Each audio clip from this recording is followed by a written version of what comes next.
Avant de plonger dans cette histoire incroyable, pensez à vous abonner à la chaîne et à activer la cloche. Ici, chaque récit a quelque chose à dire, et vous ne voudrez pas en manquer un seul. La nuit tombait sur Washington DC, enveloppant les rues d'une lumière orangée et des ombres inquiétantes. Les lampadaires projetaient des halos flous sur le trottoir humide, où quelques passants pressés rentraient chez eux. Dans ce décor, un officier de police, réputé pour son arrogance et ses préjugés raciaux, arpentait les rues avec une fierté presque théâtrale. Son uniforme impeccablement repassé brillait sous les réverbères, tandis que son regard scrutait chaque passant comme un juge infaillible. Soudain, un homme noir passa près de lui. L'officier plissa les yeux, cherchant la moindre faute dans son comportement. Il ne savait rien de cet homme, pas son nom, pas sa profession, pas ses compétences. Mais dans l'esprit de l'officier, il représentait déjà une cible parfaite. L'homme marchait droit, confiant, son pas rythmé, ses mains détendues à ses côtés. À première vue, il semblait simplement occupé, mais pour l'officier, il incarnait l'autorité à défier. Le souffle du vent faisait bruisser les feuilles mortes et le bruit des voitures se mêlait aux sirènes au loin. L'officier, sentant son ego gonfler, décida de prendre les choses en main. Il s'avança rapidement, frappant l'air de son ton autoritaire. « Arrêtez-vous. Montrez vos papiers. » L'homme se retourna lentement, le regard calme, presque déconcerté par cette agressivité injustifiée. Dans sa poche, il glissa sa main vers son portefeuille, non par peur, mais par devoir, son badge était prêt à être montré à tout moment. Ce soir-là, une confrontation anodine allait se transformer en leçon de vie. Une simple arrestation, née de l'arrogance et du racisme, allait révéler une vérité qui dépasserait l'ego de l'officier. Dans l'ombre des bâtiments gouvernementaux, les rôles allaient s'inverser, et celui qui pensait humilier allait devenir le symbole de l'humiliation lui-même. L'officier s'approcha de l'homme avec un pas lourd et décidé, chaque mouvement trahissant son arrogance et sa certitude de pouvoir dominer la situation. « Sortez vos papiers » cria-t-il, sa voix résonnant contre les murs de briques des immeubles alentours. Les passants s'arrêtèrent un instant, curieux, certains murmurant entre eux en remarquant la tension croissante. L'homme noir, calme et assuré, ne montra aucun signe de panique. Il leva lentement la main et sortit son portefeuille, révélant un badge officiel. Mais l'officier, aveuglé par ses préjugés, détourna le regard et continua à rabaisser l'agent. « Vous pensez vraiment que je vais me laisser impressionner par ce papier » lança-t-il, un sourire cruel aux lèvres. Il fit signe à son coéquipier d'avancer, et ensemble, ils menottèrent l'agent. Chaque clic des menottes résonnait comme une sentence, et l'officier se délectait déjà de l'humiliation qu'il infligeait. Il s'imaginait déjà racontant cette victoire à ses collègues, riant de ce qu'il croyait être la naïveté d'un simple citoyen qui n'aurait jamais dû défier l'autorité. L'agent, cependant, ne montrait aucun signe de colère. Son regard restait posé, froid et calculateur. Il savait exactement qui il était, et il savait que la situation allait bientôt basculer. La confiance tranquille qu'il affichait, imperméable à l'arrogance et à la haine, commença déjà à semer un doute imperceptible dans l'esprit de l'officier, bien que celui-ci ne le réalise pas encore. Alors qu'il s'apprêtait à conduire l'agent vers le véhicule de patrouille, un détail allait changer le cours de la soirée, le téléphone de l'agent, posé sur la ceinture, vibra discrètement. L'écran s'alluma, révélant une notification avec son nom complet et le logo discret mais emblématique de la CIA. L'officier, trop concentré sur son ego, ne remarqua pas encore ce signe qui scellerait son humiliation imminente.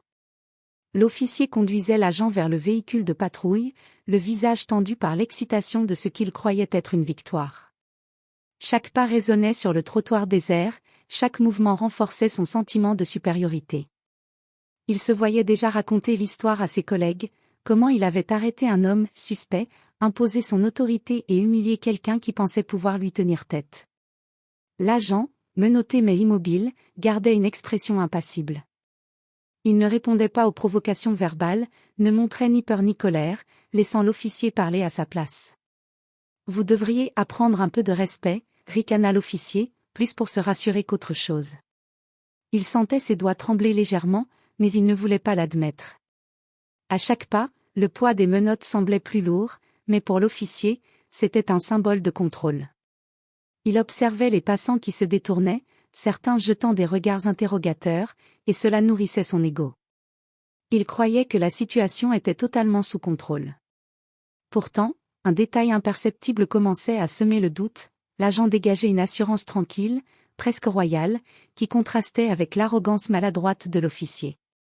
Chaque mouvement calculé, chaque silence parfaitement posé semblait défier la logique de l'arrestation.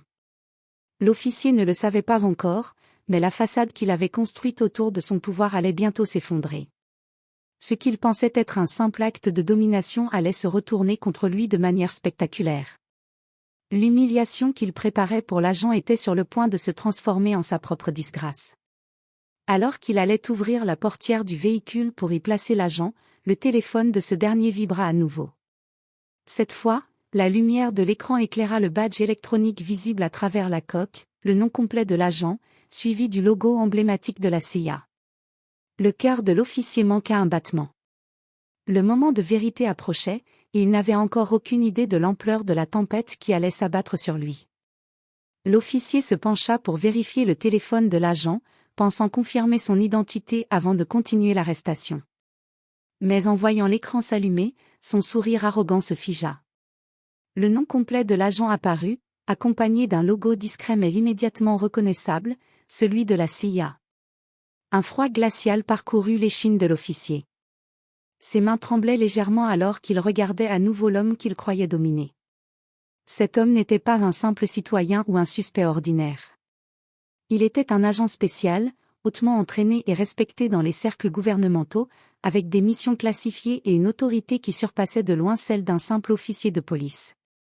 Les passants, qui jusqu'ici avaient observé la scène avec curiosité, commencèrent à murmurer. Certains reconnurent le logo et le nom. L'officier sentit soudain les regards se tourner contre lui, ses collègues imaginaires n'étaient plus là pour l'admirer. L'agent, toujours calme, récupéra lentement son téléphone et le remit dans sa poche. Son regard glacial mais posé fixa l'officier. « Vous venez juste de découvrir qui je suis, n'est-ce pas ?» dit-il d'une voix calme, mais lourde de reproches. Le visage de l'officier devint livide.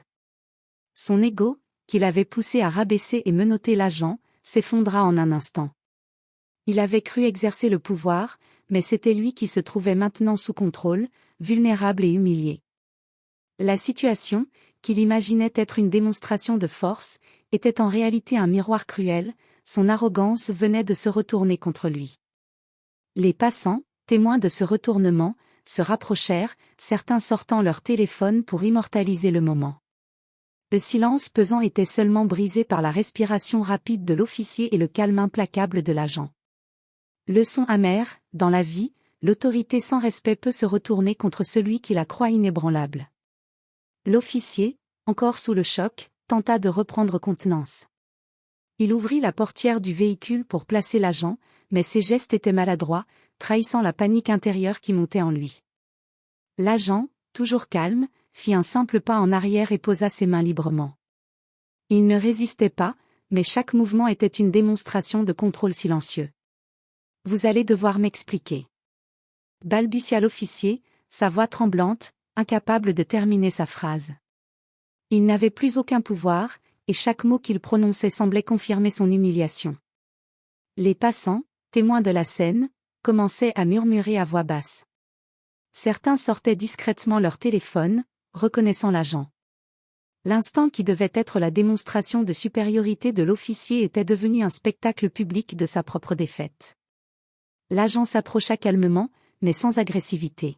« Je vous suggère de revoir votre comportement, officier, » dit-il, sa voix posée mais autoritaire. « Ce n'est pas parce que vous portez un uniforme que vous détenez le respect. » Le visage de l'officier était désormais rouge de honte et de colère contenue. Les menottes, initialement symbole de son contrôle, semblaient maintenant peser sur lui, comme un rappel cruel de son arrogance. L'agent les défit avec un simple mouvement, les rendant inutiles, et leur glissa un regard qui signifiait clairement « La vraie autorité ne s'impose pas, elle s'exerce avec dignité ». Le murmure des passants se transforma en rumeur, certains chuchotant le nom de l'agent et commentant la scène. L'officier, humilié et paralysé par le poids de son erreur, sut qu'il venait de vivre l'une des leçons les plus sévères de sa carrière. Il était passé de celui qui humiliait à celui qui était ridiculisé en public, et il n'y avait aucune échappatoire à cette réalité. L'agent, quant à lui, remit son téléphone dans sa poche et marcha calmement vers la sortie de la rue, laissant derrière lui un officier abasourdi et un public témoin de la justice silencieuse mais implacable. Le lendemain, l'histoire avait déjà fait le tour des réseaux sociaux et circulait dans les services de police et les agences gouvernementales. Les vidéos de l'officier paniqué face à l'agent de la CIA étaient devenues virales, commentées par des milliers de personnes qui ne comprenaient pas comment un simple uniforme avait pu se retrouver si rapidement humilié. L'officier raciste, jadis sûr de son autorité, était désormais l'objet de moqueries et de reproches. Ses supérieurs le convoquèrent, et il dut expliquer son comportement. Son ego, autrefois gonflé par l'arrogance, avait été réduit à néant en l'espace de quelques minutes. Il avait appris, de la manière la plus publique possible, que le pouvoir sans respect ne mène qu'à la disgrâce. Quant à l'agent, il avait repris sa mission avec la même discrétion et la même efficacité qu'auparavant. Il n'avait pas cherché la vengeance, mais avait simplement laissé la vérité se révéler d'elle-même. Son calme, sa maîtrise de soi et son professionnalisme avaient suffi à montrer que le véritable pouvoir réside dans la dignité et le contrôle, pas dans l'arrogance ou les préjugés. Dans les rues de Washington, certains passants se souvenaient encore de la scène comme d'une leçon de vie. Humilier quelqu'un en se croyant supérieur peut se retourner contre soi de manière spectaculaire. Et parfois, la justice ne frappe pas par la force, mais par la révélation et la vérité. L'officier, lui, resta marqué à jamais par cette rencontre. Il avait cru dominer, mais il avait appris la leçon la plus difficile de sa carrière. Sous-estimer quelqu'un à cause de sa couleur de peau ou de ses préjugés n'apporte jamais le respect, seulement l'humiliation.